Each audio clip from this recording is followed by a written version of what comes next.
എല്ലാവർക്കും നമസ്കാരം. ഞാൻ രാമാകൃഷ്ണൻ TB, സെബി എസ്റ്റേറ്റ് റിസർച്ച് അനലിസ്റ്റാണ്.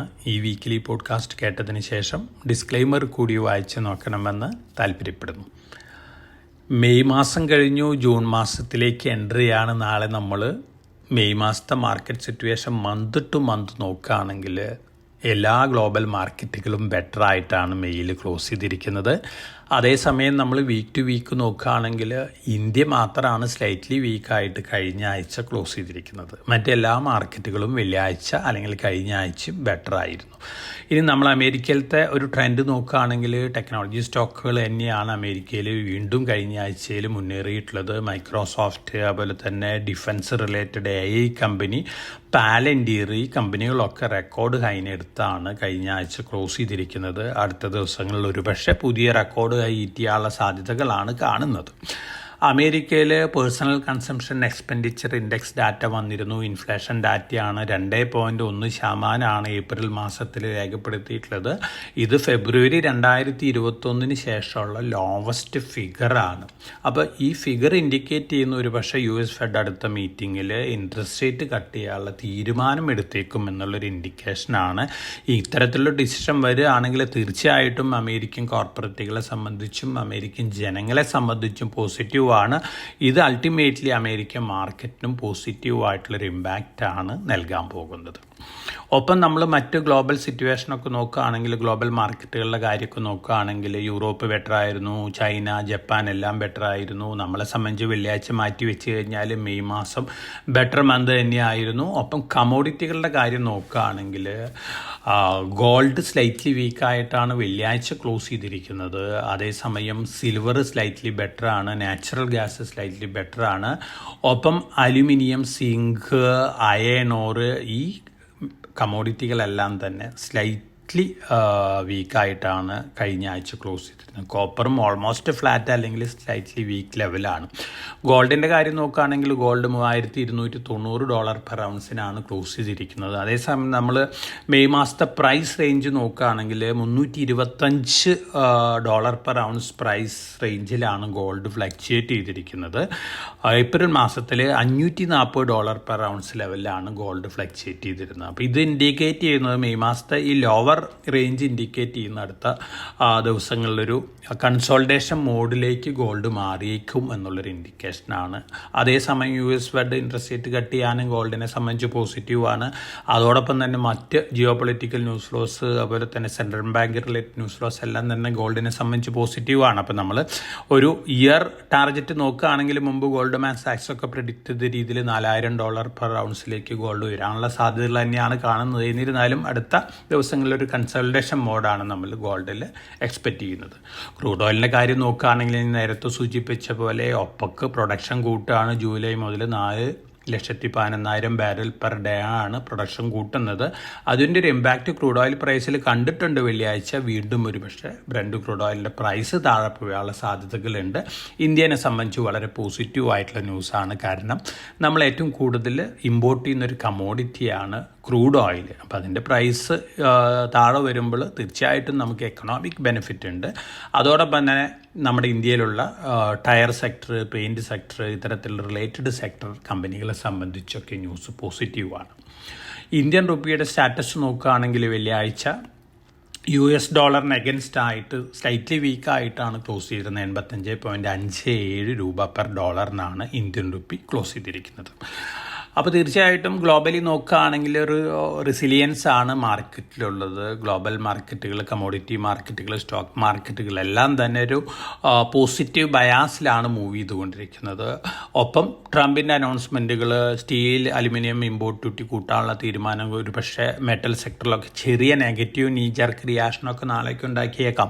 പക്ഷെ നമ്മളെ സംബന്ധിച്ച് ഇത്തരത്തിലുള്ള വലിയ ഒരു നെഗറ്റീവ് ഇമ്പാക്റ്റ് ഒന്നും നമ്മുടെ സ്റ്റീൽ സെക്ടറിലോ അലുമിനിയം സെക്ടറിലോ എക്സ്പെക്റ്റ് ചെയ്യുന്നില്ല. കാരണം 2019 മുതൽ 2024 വരെ ഏറ്റവും കൂടുതൽ ഗ്രോ ചെയ്തിട്ടുള്ളൊരു സെക്ടർ ഇന്ത്യയിൽ സ്റ്റീൽ സെക്ടറാണ് ഗ്ലോബലി നമ്മൾ മറ്റ് രാജ്യങ്ങളിലെ സ്റ്റീൽ സെക്ടറായിട്ട് കമ്പയർ ചെയ്യുമ്പോൾ. കൺസംഷനും കൂടുകയാണ്, പ്രൊഡക്ഷനും കൂടുകയാണ്. തീർച്ചയായിട്ടും നമ്മളൊരു ഡൊമസ്റ്റിക് കൺസംഷൻ ഡ്രിവൺ എക്കണോമിയാണ്. അപ്പോൾ നമ്മുടെ സ്റ്റീൽ പ്രൊഡക്ഷൻ നമ്മുടെ യൂസിന് തന്നെ ആവശ്യമാണ്. അതുകൊണ്ട് തന്നെ നമ്മളെ സംബന്ധിച്ച് ഗ്ലോബലി ഉണ്ടാവുന്ന ഇത്തരത്തിലുള്ള ട്രംപിൻ്റെ അനൗൺസ്മെൻറ്റുകളൊന്നും തന്നെ വലിയ രീതിയിലുള്ള നെഗറ്റീവ് ഇമ്പാക്റ്റ് നമ്മുടെ സ്റ്റീൽ കമ്പനി സ്റ്റോക്കുകളിലോ അല്ലെങ്കിൽ അലുമിനിയം കമ്പനി സ്റ്റോക്കുകളിലോ ഉണ്ടാക്കാൻ പോകുന്നില്ല. ഇനി നമ്മളെ സംബന്ധിച്ച് നമ്മുടെ Q4 GDP അനൗൺസ്മെൻറ്റ് വെള്ളിയാഴ്ച വന്നിരുന്നു. 7.4% GDP ഗ്രോത്ത് Q4 റെക്കോർഡ് ചെയ്തിട്ടുള്ളത്. ഇത് ഇൻലൈൻ വിത്ത് എക്സ്പെക്റ്റേഷൻസ് ആണ്, കുംഭമേള ഇഫക്റ്റ് ആണ്. ഓവറോൾ നമ്മൾ ഹോൾ ഇയർ നോക്കുകയാണെങ്കിൽ 6.5% പൊതുവെ എല്ലാവരും എക്സ്പെക്റ്റ് ചെയ്തൊരു ന്യൂസ് തന്നെയാണ്. എന്നിരുന്നാലും ഒരു ചെറിയ പോസിറ്റീവ് ഇമ്പാക്റ്റ് ആണ് ഈ ന്യൂസും മാർക്കറ്റിൽ ഉണ്ടാക്കാൻ പോകുന്നത്. അപ്പോൾ ഇത്തരത്തിലുള്ള ന്യൂസ് ഫ്ലോസ് ആണ് പൊതുവെ മാർക്കറ്റിലുള്ളത്. ഇനി നമ്മൾ മറ്റ് ന്യൂസ് ഫ്ലോസ് ഒക്കെ ഒന്ന് വിലയിരുത്തുകയാണെങ്കിൽ തീർച്ചയായിട്ടും ധാരാളം സ്റ്റോക്ക് സ്പെസിഫിക് ആയിട്ട് ന്യൂസ് ഫ്ലോസ് ഒക്കെ ഉണ്ട്. അതുപോലെ തന്നെ സെക്ടർ റിലേറ്റഡ് ആയിട്ട് ന്യൂസ് ഫ്ലോസ് ഉണ്ട്. Q4 റിലേറ്റഡ് ന്യൂസ് ഫ്ലോസ് നോക്കുകയാണെങ്കിൽ നല്ല Q4 റിസൾട്ടുകൾ കാഴ്ചവെച്ചിട്ടുള്ള സ്റ്റോക്കുകളൊക്കെ വീണ്ടും നല്ല രീതിയിൽ മുന്നേറാനുള്ള സാധ്യതകളുണ്ട്. അപ്പോൾ അത്തരത്തിലുള്ള ഒരു സ്റ്റോക്ക് സ്പെസിഫിക് ആയിട്ടുള്ള ന്യൂസ് ഫ്ലോസിലേക്ക് നമ്മൾ കടക്കുകയാണെങ്കിൽ നല്ല Q4 റിസൾട്ട് കാഴ്ചവെച്ചിട്ടുള്ള വെള്ളിയാഴ്ചയൊക്കെ പോസ്റ്റ് ചെയ്തിട്ടുള്ള ഒരു കമ്പനി എന്ന് പറയുന്നത് എംബസി ഡെവലപ്മെൻറ്റ് ലിമിറ്റഡ് ആണ്.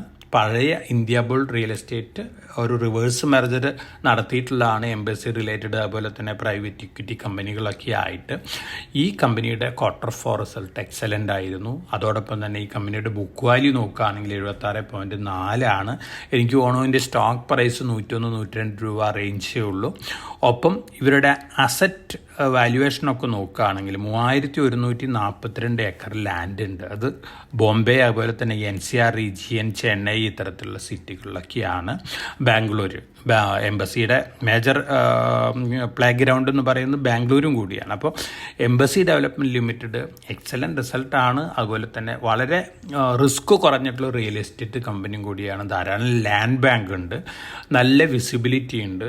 8 സിറ്റികളിലായിട്ട് ഇപ്പോൾ ഓൾറെഡി 30 പ്രൊജക്റ്റുകളൊക്കെ ഉണ്ട്. അപ്പോൾ ഈ സ്റ്റോക്ക് നല്ല രീതിയിൽ മുന്നേറാനുള്ള സാധ്യതകളാണ് Q4 റിസൾട്ടിന് ശേഷം നമ്മൾ ഈ റിസൾട്ട് അസസ് ചെയ്യുമ്പോൾ കാണാൻ സാധിക്കുന്നത്. തീർച്ചയായിട്ടും ഇത്തരത്തിലുള്ള ഓപ്പർച്യൂണിറ്റികൾ മാർക്കറ്റിൽ അവൈലബിൾ ആണ്. അപ്പോൾ ഇൻവെസ്റ്റേഴ്സിന് തങ്ങളുടെ റിസ്ക് ടേക്കിംഗ് കപ്പാസിറ്റിക്ക് അനുസരിച്ച് അത്തരത്തിലുള്ള ഡിസിഷൻ എടുക്കാവുന്നതാണ്. മറ്റൊരു കമ്പനി ജനസ് പവർ ഇൻഫ്രാസ്ട്രക്ചർ ആണ്.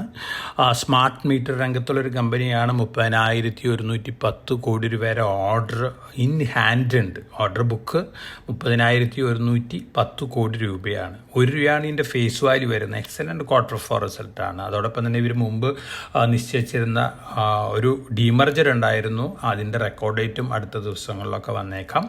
6:1 ആണ് റേഷ്യോ വരുന്നത്. അതായത് പുതിയ കമ്പനിയിൽ 6 ഷെയറിന് 1 ഷെയർ പുതിയ കമ്പനിയിൽ, ജനസ് പവർ ഇൻഫ്രാസ്ട്രക്ചറിൻ്റെ 6 ഷെയറിന് 1 ഷെയർ ജനസ് പ്രൈം ഇൻഫ്രാ ലിമിറ്റഡിൽ ലഭിക്കും. അതിൻ്റെ റെക്കോർഡ് ഡേറ്റൊക്കെ വന്നേക്കാം. പൊതുവെ ഈ Q4 റിസൾട്ടും ഈ ന്യൂസ് ഫ്ലോസും ഈ കമ്പനീനെ സംബന്ധിച്ചും പോസിറ്റീവായിട്ടുള്ളൊരു ഇമ്പാക്റ്റാണ് നൽകാൻ പോകുന്നത്. ഇനി നമ്മൾ Q4 റിസൾട്ടുകൾ കാഴ്ചവെച്ചിട്ടുള്ള മറ്റ് കമ്പനികൾ ഡിഫൻസ് റിലേറ്റഡ്, ഒരുപക്ഷെ നമ്മൾ ഡിഫൻസ് റിലേറ്റഡ് എല്ലാ കമ്പനികളും നോക്കുകയാണെങ്കിൽ എക്സലൻറ്റ് റിസൾട്ട് എന്ന് പറയാവുന്നതൊന്ന് ഭാരത് ഇലക്ട്രോണിക്സ്, സെൻ ടെക്നോളജീസ്, അതുപോലെ തന്നെ ഭാരാസ് ഡിഫൻസ്, ഈ കമ്പനികളൊക്കെയാണ്. ഔട്ട്സ്റ്റാൻഡിങ് പെർഫോമൻസ് എന്ന് പറയുകയാണെങ്കിൽ സെൻ ടെക്നോളജീസ് ഉണ്ട്. അതുപോലെ തന്നെ ഭാരത് ഇലക്ട്രോണിക്സ് നോക്കുകയാണെങ്കിൽ 70,000 കോടിക്ക് മുകളിൽ ഓർഡർ ബുക്ക് ഉണ്ട്. അതോടൊപ്പം തന്നെ ഡൈവേഴ്സിഫൈഡ് ഓർഡർ ബുക്കാണ്. ഇതാണ് ഇതിൻ്റെ ബ്യൂട്ടി. അതോടൊപ്പം തന്നെ ഭാരത് ഇലക്ട്രോണിക്സിൻ്റെ നേതൃത്വത്തിലാണ് പുതിയ ഒരു ഡിഫൻസ് സിസ്റ്റം നമ്മൾ ലോഞ്ച് ചെയ്യാൻ പോകുന്നത് 2026 കൂടി. ഇപ്പോൾ ഈ പബ്ലിക് സെക്ടർ റിലേറ്റഡ് കമ്പനികളിലെ ഏറ്റവും നല്ല പെർഫോമൻസ് കാഴ്ചവെച്ചുള്ള ഭാരത് ഇലക്ട്രോണിക്സ് ഉണ്ട്. ഒപ്പം GRSE ഉണ്ട്. ഷിപ്പിംഗ് പോളിസി വരുമ്പോൾ ഒരു പക്ഷേ GRSEക്ക് ആയിരിക്കാം ഒരു മേജറായിട്ടുള്ളൊരു പോസിറ്റീവ് ഇമ്പാക്റ്റ് നൽകാൻ പോകുന്നത്. മസഗണ്ടോക്ക് പോലുള്ള കമ്പനികളൊക്കെ ബിലോ എക്സ്പെക്റ്റേഷൻസ് ആയിരുന്നു റിസൾട്ടൊക്കെ. പക്ഷേ ഓർഡർ ബുക്കും മറ്റ് ന്യൂസ് ഫ്ലോസൊക്കെ നോക്കുകയാണെങ്കിൽ എൻ്റയർ ഷിപ്പിംഗ് സെക്ടറിന് പോസിറ്റീവ് ന്യൂസ് ഇമ്പാക്റ്റാണ് നമ്മൾ അടുത്ത മാസങ്ങളിലൊക്കെ എക്സ്പെക്റ്റ് ചെയ്യുന്നത്. അതോടൊപ്പം തന്നെ പ്രൈവറ്റ് സെക്ടറിലുള്ള Swan defence and heavy industries limited കിട്ടുകയാണെങ്കിൽ ഇൻവെസ്റ്റേഴ്സിന് വാങ്ങി വയ്ക്കാം. അത് തിങ്കളാഴ്ച ആഴ്ചയിൽ ഒരു ദിവസം മാത്രമാണ് ട്രേഡിംഗ് ഉള്ളൂ. അപ്പോൾ ഇത്തരത്തിലുള്ള ഡിഫൻസ് റിലേറ്റഡ് സെക്ടർ സ്റ്റോക്കുകളെ സംബന്ധിച്ചൊക്കെ പോസിറ്റീവ് ബയാസാണ് നമ്മൾ എക്സ്പെക്റ്റ് ചെയ്യുന്നത്. അതോടൊപ്പം തന്നെ power sector, transformer related sector സ്റ്റോക്കുകളൊക്കെ നോക്കുകയാണെങ്കിൽ transformers and rectifiers India, TARIL Hitachi energy, അതായത് പവർ ഇന്ത്യ, ഷിൽചാർ ടെക്നോളജീസ് കമ്പോണസ് ആണ് 1:2 ആണ് ബോണസ് റേഷ്യോ. റെക്കോർഡ് ഡേറ്റ് 6-ാം തീയതിയാണ്, ജൂൺ 6-നാണ്. നല്ല റിസൾട്ടായിരുന്നു, എക്സലൻറ്റ് പെർഫോമൻസ് ആണ്. വെർണോവ TNT എക്സലൻറ്റ് റിസൾട്ടാണ് പോസ്റ്റ് ചെയ്തിരിക്കുന്നത്. അതോടൊപ്പം തന്നെ സീമെൻസ് ഇപ്പോൾ റെയിൽവേ അതുപോലെ തന്നെ ഇൻഡസ്ട്രിയൽ ഡിജിറ്റലൈസേഷൻ കമ്പനിയാണ് സീമെൻസ് ലിമിറ്റഡ്. തീർച്ചയായിട്ടും വളരെ പോസിറ്റീവ് ന്യൂസ് ഫ്ലോസ്. മുമ്പ് റെയിൽവേയിൽ നിന്ന്, ഇന്ത്യ ഗവൺമെൻറ്റിൽ നിന്ന് 1200 ഇലക്ട്രിക് ലോക്കോമോട്ടീവിന് ഓർഡർ ലഭിച്ചിട്ടുള്ള കമ്പനി കൂടിയാണ് സീമെൻസ്. ആ റെയിൽവേ ഡിവിഷൻ സീമെൻസ് ലിമിറ്റഡ് ഇപ്പോൾ ലിസ്റ്റിങ്ങിലുള്ള സീമെൻസ് ലിമിറ്റഡിലാണ്. ഇത് ഡീമർജ് ചെയ്ത് വരുന്ന കമ്പനിയിലാണ് ട്രാൻസ്ഫോമറൊക്കെ ഉൾപ്പെടുത്തുന്നത്. അപ്പോൾ ഈ സീമെൻസ് ലിമിറ്റഡിലെ ആദ്യത്തെ train prime minister flag off ചെയ്തിട്ടുണ്ട്. 1200 ഇലക്ട്രിക് ലോക്കോമോട്ടീവ്സ് ആണ് ഇന്ത്യൻ റെയിൽവേക്ക് നൽകാൻ പോകുന്നത്. അതോടൊപ്പം തന്നെ 35 വർഷത്തെ ആനുവൽ മെയിൻ്റനൻസ് കോൺട്രാക്റ്റും കൂടിയുണ്ട്. വളരെ പോസിറ്റീവാണ്. ലോങ് റണ്ണിൽ ഈ പെർഫോമൻസ് നമുക്ക് കണ്ടിന്യൂസ് ആയിട്ട് എക്സ്പെക്റ്റ് ചെയ്യാവുന്ന ഒരു കമ്പനിയാണ് സീമെൻസ് ലിമിറ്റഡ്. ഇതിൻ്റെ സീമെൻസ് എനർജി ഡിവിഷൻ ലിസ്റ്റ് ചെയ്യാൻ വരുന്നുള്ളൂ. ലിസ്റ്റ് ചെയ്യുമ്പോഴും അതിനനുസരിച്ചുള്ള ഒരു വാല്യുവേഷൻ കിട്ടാൻ ചാൻസ് ഉണ്ട്. അപ്പോൾ ട്രാൻസ്ഫോമർ അല്ലെങ്കിൽ ഇലക്ട്രിക് റിലേറ്റഡ് ഈ കമ്പനികൾക്കൊക്കെ പോസിറ്റീവ് ന്യൂസ് ഫ്ലോസ് ആണ്. അപ്പം ഡിഫൻസ് റിലേറ്റഡ് കമ്പനികൾ ന്യൂസ് ഫ്ലോസ് നോക്കുകയാണെങ്കിൽ അനിൽ അംബാനിയുടെ റിലയൻസ് ഇൻഫ്ര ധാരാളം പുതിയ ഡിഫൻസ് പ്രൊജക്റ്റുകളിലേക്കും കടക്കും എന്നുള്ള റിപ്പോർട്ടുകളാണ് വന്നുകൊണ്ടിരിക്കുന്നത്. അപ്പോൾ ഈ കമ്പനിയെ സംബന്ധിച്ചും പോസിറ്റീവാണ്. അതോടൊപ്പം തന്നെ സോളാർ റിലേറ്റഡ് കമ്പനികൾ നോക്കുകയാണെങ്കിൽ വാരി എനർജി, അതുപോലെ തന്നെ ആക്മേ സോളാർ, പ്രീമിയം എനർജീസ്, ഈ 3 സ്റ്റോക്കുകളും ഔട്ട്സ്റ്റാൻഡിങ് പെർഫോമൻസ് ആണ് കാഴ്ചവെച്ചിട്ടുള്ളത്. ഒപ്പം പവർ സെക്ടർ നോക്കുകയാണെങ്കിൽ ടാറ്റ പവർ നല്ല റിസൾട്ടായിരുന്നു. അതോടൊപ്പം തന്നെ പ്രോമിനൻ്റ് ആയിട്ട് നമ്മൾക്ക് എടുത്തു പറയേണ്ട ഒരു കമ്പനി റിലയൻസ് പവറാണ്. റിന്യൂവബിൾ എനർജി രംഗത്ത് വലിയ രീതിയിലുള്ള ത്രസ്റ്റായിട്ടാണ് അനിൽ അംബാനി ഗ്രൂപ്പിൻ്റെ സീറോ ഡെറ്റ് കമ്പനിയായ റിലയൻസ് പവർ കടന്നു വരുന്നത്. തീർച്ചയായിട്ടും റിലയൻസ് പവറിനെ സംബന്ധിച്ച് നല്ല ഡേയ്സാണ് ഹെഡ്. ഒപ്പം നമ്മൾ വിൻ പവർ നോക്കുകയാണെങ്കിൽ സുസ്ലോൺ എക്സലൻ്റ് റിസൾട്ടാണ്. ഇനിയും എക്സ്പെക്റ്റ് ചെയ്യുന്നതും ഗൈഡൻസൊക്കെ ബെറ്റർ ആണ്. അതുകൊണ്ട് തന്നെ ഫർദർ ഒരു അപ്പ് മൂവ് നമുക്ക് സുസ്ലോണിൽ എക്സ്പെക്റ്റ് ചെയ്യാം. ഇനോക്സ് വിൻഡും നല്ല റിസൾട്ട് തന്നെയാണ് കാഴ്ചവെച്ചിരിക്കുന്നത്. ഇനി നമ്മളെ സംബന്ധിച്ച് സ്കോച്ച് വിസ്കിയൊക്കെ കഴിക്കുന്ന ആൾക്കാരെ സംബന്ധിച്ച് പണ്ടൊക്കെ അവർ സ്കോട്ട്ലൻഡിൽ ഉണ്ടാക്കിയിട്ടുള്ള സ്കോച്ച് വിസ്കി ആയിരുന്നു ഇന്ത്യക്കാർ കൂടുതൽ കഴിച്ചിരുന്നത്. പക്ഷേ കഴിഞ്ഞ വർഷം മുതൽ ഇന്ത്യൻ മെയ്ഡ് സ്കോച്ച് വിസ്കിയാണ് നമ്മുടെ ജനങ്ങൾ ഉപയോഗിക്കുന്നത്. പ്രത്യേകിച്ച് സിംഗിൾ മാൾട്ട് വിസ്കി ഇന്ത്യയിലെ കമ്പനികളുടെ പിക്കാഡിലി അഗ്രോയുടെ ഇന്ദ്രി, അതുപോലെ തന്നെ കാമേത്ത് എന്ന് പറയുന്ന ബ്രാൻഡുകൾ. ഇന്ദ്രി ഗ്ലോബൽ ബ്രാൻഡാണ്. അതോടൊപ്പം തന്നെ സ്കോട്ട്ലൻഡിൽ സ്ഥലം വാങ്ങി അവിടെ നിന്നും കൂടി പിക്കാഡിലി അഗ്രോ പ്രൊഡക്ഷൻ സ്റ്റാർട്ട് ചെയ്യാൻ പോവുകയാണ്. ഈ ജൂലൈ ഓഗസ്റ്റോടുകൂടി പ്രൊഡക്ഷൻ സ്റ്റാർട്ട് ചെയ്യുന്നതാണ് പറയുന്നത്. വണ്ടർഫുൾ ഓപ്പർച്യൂണിറ്റിയാണ് ഇൻവെസ്റ്റേഴ്സിനെ സംബന്ധിച്ച്. നമ്മുടെ ഇന്ത്യയിൽ നിന്നൊരു ഗ്ലോബൽ ജയൻറ്റ് വരികയാണ് പിക്കാഡിലി അഗ്രോ, അതോടൊപ്പം തന്നെ റേഡിക്കോ കൈത്താൻ. അപ്പോൾ സ്കോച്ച് വിസ്കിയിൽ ഇന്ത്യയിലത്തെ ജനങ്ങൾ ഇന്ത്യൻ ബ്രാൻഡ് തന്നെ യൂസ് ചെയ്തിരിക്കുകയാണ്. ഇതിൻ്റെ മേജർ ബെനിഫിഷ്യറി പിക്കാഡിലി അഗ്രോ ആണ്. അതുപോലെ തന്നെ റേഡിക്കോ കൈത്താൻ ഉണ്ട്, ഡിയാജിയൊക്കെ ഉണ്ട്. എന്നിരുന്നാലും അൺലിസ്റ്റഡ് ആയിട്ടുള്ള പല കമ്പനികളൊക്കെ ഉണ്ട്. അപ്പോൾ പൊതുവേ ലിക്കർ രംഗത്ത് നിന്ന് വരുന്ന ന്യൂസുകളൊക്കെ ഇന്ത്യൻ മെയ്ഡ് ലിക്കർ കമ്പനികളെ സംബന്ധിച്ച് പോസിറ്റീവായിട്ടുള്ള ന്യൂസാണ്. ഒപ്പം നമ്മൾ ഡാറ്റാ സെൻറ്റർ സെർവർ റിലേറ്റഡ് കമ്പനികളുടെ കാര്യം നോക്കുകയാണെങ്കിൽ എക്സലൻറ്റ് Q4 റിസൾട്ടുകളും അതുപോലെ തന്നെ ഗൈഡൻസുകളൊക്കെ നൽകിയിട്ടുള്ളത് നെറ്റ്വെബ്, E2E നെറ്റ്വർക്ക്, ബ്ലാക്ക് ബോക്സ്, ഈ കമ്പനികളൊക്കെയാണ് അടുത്ത മാസങ്ങളിലും അടുത്ത വർഷങ്ങളിലൊക്കെ നല്ല രീതിയിൽ മുന്നേറാൻ സാധ്യതയുള്ള കമ്പനികളാണ് ഈ കമ്പനികൾ. നെറ്റ്വെബ് പ്രത്യേകിച്ച് E2E L&Tയുടെ സ്റ്റേക്കുള്ളൊരു കമ്പനിയും കൂടിയാണ് E2E കമ്പനി. അപ്പോൾ ഇത്തരത്തിലുള്ള സ്റ്റോക്കുകളൊക്കെ ഒന്ന് വാച്ച് ചെയ്യുന്നതായിരിക്കും. കഴിഞ്ഞ ആഴ്ച മുതൽ നമ്മുടെ IPO മാർക്കറ്റ് ചൂട് പിടിച്ചിരുന്നു. കഴിഞ്ഞ ആഴ്ച നമ്മൾ സജസ്റ്റ് ചെയ്തിരുന്ന എല്ലാ IPOസും ഓവർ സബ്സ്ക്രൈബ്ഡ് ആണ്. നാളെ 2 IPOs ലിസ്റ്റ് ചെയ്യുന്നുണ്ട്. മൈനർ ലിസ്റ്റിംഗ് ഗെയിനോടുകൂടി ലിസ്റ്റ് ചെയ്യാനുള്ള സാധ്യതകളാണ് കാണുന്നത്. പ്രോസ്റ്റാം ഇൻഫോസിസ്റ്റംസ് നമ്മൾ സജസ്റ്റ് ചെയ്തിരുന്നത് 96.68 ടൈംസാണ് ഓവർ സബ്സ്ക്രിപ്ഷൻ വന്നിരിക്കുന്നത്. അതുപോലെ തന്നെ NSE SMEയിൽ ഒരു IPO ഉണ്ടായിരുന്നു, NR Vandana tex industries limited. Lot 3000 ആണ്, 101 ടൈംസാണ് ഓവർ സബ്സ്ക്രിപ്ഷൻ വന്നിരിക്കുന്നത്. 45 രൂപയാണ് അപ്പർ പ്രൈസ് ബെൻഡ് ആയിരുന്നത്. ഇത് ലിസ്റ്റ് ചെയ്യുമ്പോഴും മൈനർ ലിസ്റ്റിംഗ് ഗെയിൻ കിട്ടാനുള്ള സാധ്യത. നല്ലൊരു കമ്പനിയാണ് SME NSE SME സെഗ്മെൻറ്റിൽ വന്നിട്ടുള്ളത്. BSE SME സെഗ്മെൻറ്റിൽ കഴിഞ്ഞ ആഴ്ച ഒരു data centre related system integrated രംഗത്തുള്ളൊരു കമ്പനി ലിസ്റ്റ് ചെയ്തിരുന്നു, യൂണിഫൈഡ് ഡാറ്റ ടെക് സൊല്യൂഷൻസ്. ഈ കമ്പനിയും ലിസ്റ്റ് ചെയ്തിരിക്കുന്ന അറൗണ്ട് 10% ഗെയിനോട് കൂടിയാണ്. പക്ഷേ ലോങ് റണ്ണിൽ നല്ല രീതിയിൽ മുന്നേറാൻ സാധ്യതയുള്ള ഒരു കമ്പനിയാണ് unified data tech solutions limited. ഒപ്പം കാർബോറാൻഡൻ യൂണിവേഴ്സിൽ ഈ ഡിഫൻസ് എയറോസ്പേസ് റിലേറ്റഡ് രംഗത്തേക്ക് അഡ്വാൻസ്ഡ് മിനറൽസും ഇൻഡസ്ട്രിയൽ മിനറൽസും അഡ്വാൻസ്ഡ് സിറാമിക്സ് ഒക്കെ സപ്ലൈ ചെയ്യുന്നൊരു കമ്പനിയാണ്. വളരെ പ്രോമിനൻ്റ് ആണ്.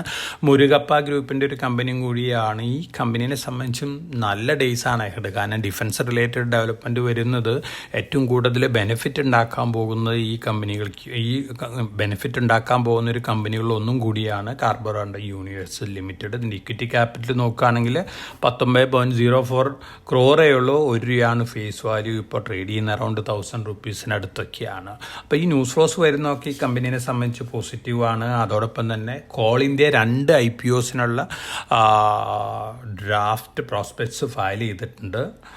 Central mine planning and design institute limited coal ഇന്ത്യയുടെ സബ്സിഡിയറിയാണ്. 7.14 കോടി ഷെയറുകളാണ് ഓഫർ ഫോർ സെയിലിൽ കൂടെ കോൾ ഇന്ത്യ ഓഫർ ചെയ്യാൻ പോകുന്നത്. അതുപോലെ തന്നെ ഭാരത് കോക്കിംഗ് കോൾ ഇന്ത്യയുടെ സബ്സിഡിയറി തന്നെയാണ്. 46.57 കോടി ഷെയറുകളാണ് ഓഫർ ഫോർ സെയിലിൽ കൂടെ ഓഫർ ചെയ്യാൻ പോകുന്നത്. ഈ IPOസും അടുത്ത ദിവസങ്ങളിലൊക്കെ വന്നേക്കാം. അതിനനുസരിച്ചുള്ള ഇമ്പാക്റ്റൊക്കെ കോൾ ഇന്ത്യ പ്രൈസിൽ കാണാനുള്ള ചാൻസസ് ഉണ്ട്. ഒപ്പം നമ്മൾ മറ്റൊരു കമ്പനി റീസെൻ്റായിട്ട് ലിസ്റ്റിംഗ് വന്നിട്ടുള്ളൊരു കമ്പനിയാണ്, ട്രാൻസ്ഫോമർ രംഗത്തുള്ളൊരു കമ്പനിയാണ് quality power electrical equipments limited. നമ്മുടെ കേരളത്തിലും ഇതിന് പ്ലാന്റ് ഉണ്ട്. 77.44 കോടിയാണ് ഇക്വിറ്റി ക്യാപിറ്റൽ വരുന്നത്. 10 രൂപയാണ് ഫേസ് വാല്യൂ. 12.91 EPS വരുന്നത്. 37.3 പ്രൈസ് ഏർണിംഗ് റേഷ്യോ വരുന്നത്. മറ്റ് സിമിലർ കമ്പനികളായിട്ടുള്ളൊരു കമ്പാരിസൺ നടത്തുകയാണെങ്കിൽ ഈ സ്റ്റോക്ക് അണ്ടർ പ്രൈസ്ഡ് ആണ്. ഇപ്പോൾ ട്രേഡ് ചെയ്യുന്ന അറൗണ്ട് 481 റേഞ്ചിലൊക്കെയാണ്. അപ്പോൾ ലോങ് റണ്ണിൽ നല്ല ഗൈഡൻസ് ആണ് കമ്പനി നൽകിയിട്ടുള്ളത്. അതോടൊപ്പം തന്നെ നല്ല പെർഫോമൻസ് ആണ് കാഴ്ചവെച്ചിട്ടുള്ളത്. 750 കോടി ഒരു ഓർഡർ ബുക്ക് കയ്യിലുണ്ട്. അപ്പോൾ 2 വർഷത്തേക്കുള്ള ഓർഡർ കയ്യിൽ തന്നെയുണ്ട്. തീർച്ചയായിട്ടും ഈ കമ്പനിയും നല്ല രീതിയിൽ മുന്നേറാനുള്ള സാധ്യതകളാണ് കാണുന്നത്. അതോടൊപ്പം തന്നെ ഈ ആഴ്ചയിൽ റെക്കോർഡ് ഡേറ്റുകളുണ്ട്. സ്റ്റോക്ക് സ്പ്ലിറ്റ് ബോണസൊക്കെ ആയിട്ട് ഷാലിഭദ്ര ഫിനാൻസ് 3:1 ബോണസ് ഉണ്ട്. റെക്കോർഡ് ഡേറ്റ് 4th ജൂണാണ്. വെസൂവിയസ് സ്റ്റോക്ക് സ്പ്ലിറ്റ് ഉണ്ട്. 10ൽ നിന്ന് 1 മാറുകയാണ്. 10 ജൂണാണ് റെക്കോർഡ് ഡേറ്റ്. കൊഫോർജ് 10 രൂപയിൽ നിന്ന് 2 രൂപയായിട്ട് സ്റ്റോക്ക് സ്പ്ലിറ്റ് ചെയ്യാണ്. 4th ജൂണാണ് record date. ഇത് അതാത് കോർപ്പറേറ്റ് ആക്ഷൻ ലഭിക്കാനായിട്ട് തങ്ങളുടെ സ്റ്റോക്കുകളിൽ അതാത് ഡീപ്പുകൾ ഉണ്ടായിരുന്നാൽ ഈ കോർപ്പറേറ്റ് ആക്ഷൻ പ്രകാരം അതാത് റെക്കോർഡ് ഡേറ്റിലുണ്ടായാൽ കോർപ്പറേറ്റ് ആക്ഷൻ പ്രകാരം ബോണസും സ്പ്ലിറ്റും അതാത് അക്കൗണ്ടുകളിൽ ക്രെഡിറ്റ് ചെയ്യുന്നതാണ് രീതി. ഇനി നമ്മൾ പൊതുവെ റിപ്പോർട്ടുകൾ നോക്കുകയാണെങ്കിൽ ബാങ്ക് ഓഫ് അമേരിക്ക പറഞ്ഞിരിക്കുന്നത് കഴിഞ്ഞ 3 പതിറ്റാണ്ടായിട്ട് അമേരിക്ക കഴിഞ്ഞ് കഴിഞ്ഞാൽ സ്റ്റോക്ക് മാർക്കറ്റിൽ ഏറ്റവും കൂടുതൽ റിട്ടേൺ കൊടുത്തിട്ടുള്ള സെക്കൻഡ് കൺട്രി ഇന്ത്യയാണെന്നാണ് പറയുന്നത്. അടുത്ത വർഷങ്ങളിലും ഇത്തരത്തിലുള്ള പെർഫോമൻസ് തന്നെയാണ് ബാങ്ക് ഓഫ് അമേരിക്ക കാണുന്നത്. ഇതിന് പ്രധാനപ്പെട്ട കാരണം ഒന്ന് നമ്മുടെ ഇൻകം ടാക്സ് എക്സംഷൻ ലിമിറ്റിൽ വരുത്തിയിട്ടുള്ള വർധനവ്. അത് വളരെ പോസിറ്റീവാണ്. 1 ലക്ഷം കോടി രൂപയാണ് ഇന്ത്യയിലെ ജനങ്ങളുടെ കയ്യിൽ ഈ വർഷം മുതൽ വരാൻ പോകുന്നത്. അതോടൊപ്പം തന്നെ കൺസംഷൻ പാറ്റേണിൽ ഇൻക്രീസ് വരും. ഇതൊക്കെ പോസിറ്റീവായിട്ട് ഇമ്പാക്റ്റ് നൽകാൻ പോകുന്ന ഇന്ത്യൻ എക്കണോമിക്കും ഇന്ത്യൻ കോർപ്പറേറ്റുകളൊക്കെയാണ്. തീർച്ചയായിട്ടും ഇത്തരത്തിലുള്ള ന്യൂസ് ഫ്ലോസ് എല്ലാം തന്നെ നമ്മളെ സംബന്ധിച്ച് വളരെ പോസിറ്റീവായിട്ടുള്ള ഒരു സെൻറ്റിമെൻറ്റ് ക്രിയേറ്റ് ചെയ്യാനായിട്ട് സാധിക്കുന്നുള്ളൊരു എക്സ്പെക്റ്റേഷനാണ് എനിക്കുള്ളത്. ഇനി നമ്മൾ കഴിഞ്ഞ മാസത്തെ ഫോറിൻ പോർട്ട്ഫോളിയോ ഇൻവെസ്റ്റേഴ്സിൻ്റെ ആക്ടിവിറ്റി നോക്കുകയാണെങ്കിൽ 19,860 കോടി രൂപയ്ക്കുള്ള സ്റ്റോക്കുകളാണ് അവർ വാങ്ങിയിട്ടുള്ളത്. ഒപ്പം മെയ് മാസത്തിൽ നിന്ന് ജൂൺ മാസത്തേക്കുള്ള നമ്മൾ futures and option roll over നോക്കുകയാണെങ്കിൽ നിഫ്റ്റി റോൾ ഓവർ നോക്കുകയാണെങ്കിൽ ഒരു പോസിറ്റീവ് ബയാസാണ് നമ്മൾ കാണുന്നത്. നിഫ്റ്റി ഒരു പക്ഷേ 25,500 ബ്രേക്ക് ചെയ്തുകൊണ്ട് മുന്നോട്ട് പോകാനുള്ള സാധ്യതകളാണ്. നമ്മൾ ഓപ്ഷൻ കോൺസെൻട്രേഷൻസ് നോക്കുകയാണെങ്കിൽ പുട്ട് കോൾ കോൺസെൻട്രേഷൻ നോക്കുകയാണെങ്കിൽ 24,500 25,500 ഏറ്റവും കൂടുതൽ ഓപ്ഷൻസ് കോൺസെൻട്രേറ്റ് ചെയ്തിട്ടുള്ളത്. തീർച്ചയായിട്ടും ഈ ലെവലുകളായിരിക്കാം മാർക്കറ്റിൽ അടുത്ത ദിവസങ്ങളിൽ നമ്മൾ കാണാൻ പോകുന്നത്. പക്ഷേ ഓവറോൾ റോൾ ഓവറും മറ്റ് റിലേറ്റഡ് ഡാറ്റയൊക്കെ നോക്കുമ്പോൾ നിഫ്റ്റി മുന്നേറാനുള്ള സാധ്യതകളാണ് കാണുന്നത്. ഒപ്പം ജൂൺ മാസം ഈ ധനകാര്യ വർഷത്തെ ആദ്യത്തെ ക്വാർട്ടറിലത്തെ അവസാനത്തെ മാസമാണ്. സ്വാഭാവികമായിട്ടും ജൂലൈ സെക്കൻഡ് വീക്കോടുകൂടിയിട്ട് Q1 റിസൾട്ടുകൾ വന്നു തുടങ്ങും.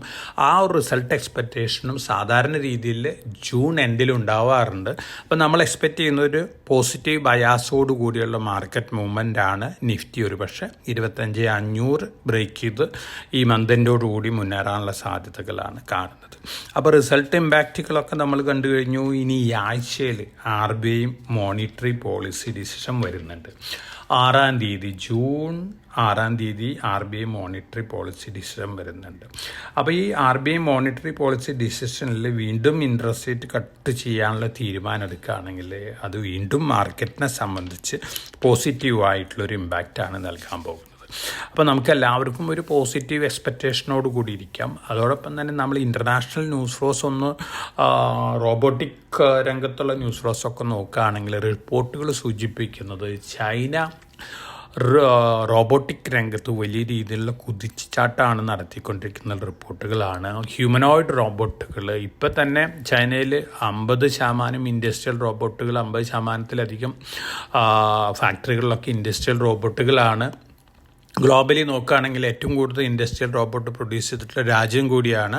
അപ്പോൾ ഈ വർഷം 10,000 റോബോട്ടുകളെ കൂടിയാണ് ചൈന പ്രൊഡ്യൂസ് ചെയ്യാൻ പോകുന്നത്. നോക്കുകയാണെങ്കിൽ ഗ്ലോബലി ഉള്ളതിൻ്റെ 50% വരുന്നതാണ് പറയുന്നത്. അതുപോലെ തന്നെ ചൈന റോബോട്ടിക്സ് രംഗത്ത് ഹ്യൂജ് സ്പെൻഡിങ് ആണ് അമേരിക്കക്കാളും അതുപോലെ തന്നെ യൂറോപ്പിനേക്കാളൊക്കെ നടത്തിക്കൊണ്ടിരിക്കുന്നതാണ്. തീർച്ചയായിട്ടും ഈ ന്യൂസൊക്കെ ടെക്നോളജി രംഗത്ത് അതിൻ്റേതായ ഇമ്പാക്റ്റൊക്കെ ഉണ്ടാക്കിയേക്കാം. ഒപ്പം 2027 മുതൽ ഹ്യൂമനോയിഡ് റോബോട്ടുകൾ മാർക്കറ്റിൽ ഫോർ സെയിലായിട്ട് വരുന്നതാണ് പറയുന്നത്. നമുക്ക് ആർക്ക് വേണമെങ്കിൽ വാങ്ങാം, അല്ലെങ്കിൽ കമ്പനികൾക്കൊക്കെ വാങ്ങാം. $25,000 മുതൽ $30,000 വരെ ആയിരിക്കും ഒരു ഹ്യൂമനോയിഡ് റോബോട്ടിൻ്റെ പ്രൈസ് എന്ന് പറയുന്നു. അപ്പോൾ അമേരിക്കയിലത്തെ ഒരു ജോബ് കൾച്ചറായിട്ട് ലിങ്ക് ചെയ്ത് കോസ്റ്റ് നോക്കുകയാണെങ്കിൽ 36 ആഴ്ച കൊണ്ട് റോബോട്ടിൻ്റെ കോസ്റ്റ് മുതലാക്കാൻ പറ്റുന്നതാണ് കണക്കുകൾ സൂചിപ്പിക്കുന്നത്.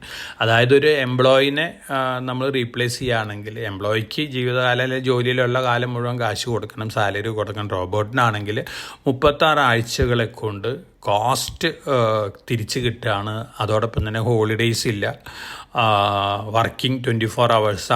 അപ്പോൾ ഇത്തരത്തിലുള്ള പോസിറ്റീവ് ഇമ്പാക്റ്റ് ഉണ്ട്. അതുകൊണ്ട് തന്നെ ഗ്ലോബൽ എക്കണോമി വലിയ രീതിയിൽ മുന്നേറുന്നതാണ് എലോൺ മസ്കിൻ്റെയൊക്കെ റിസർച്ച് പറയുന്നത്. അപ്പോൾ ചൈനയെ സംബന്ധിച്ച് ഇലോൺ മസ്ക് ഇപ്പോൾ പേടിക്കുന്നു. ഇലോൺ മസ്ക് വിചാരിച്ചിരുന്നു ഇലോൺ മസ്ക് ആയിരിക്കാം ഹ്യൂമനോയിഡ് റോബോട്ടുകൾ ഉണ്ടാക്കുന്നതിൽ നമ്പർ 1 ടെസ്ല ആയിരിക്കാം എന്നൊക്കെ പറഞ്ഞിരുന്നു. പക്ഷേ ഇപ്പോൾ അദ്ദേഹം പറയുന്നത് ഒരുപക്ഷെ ചൈനയായിരിക്കാം ഭാവിയിൽ ഈ രംഗത്ത് ഏറ്റവും കൂടുതൽ ഔട്ട് പെർഫോം ചെയ്യാൻ പോകുന്നുള്ളൊരു കാര്യമാണ്. ഇത് നിങ്ങളുടെ അറിവിലേക്കായെത്തുന്നുള്ളൊരു ഇൻ്റർനാഷണൽ ന്യൂസാണ്.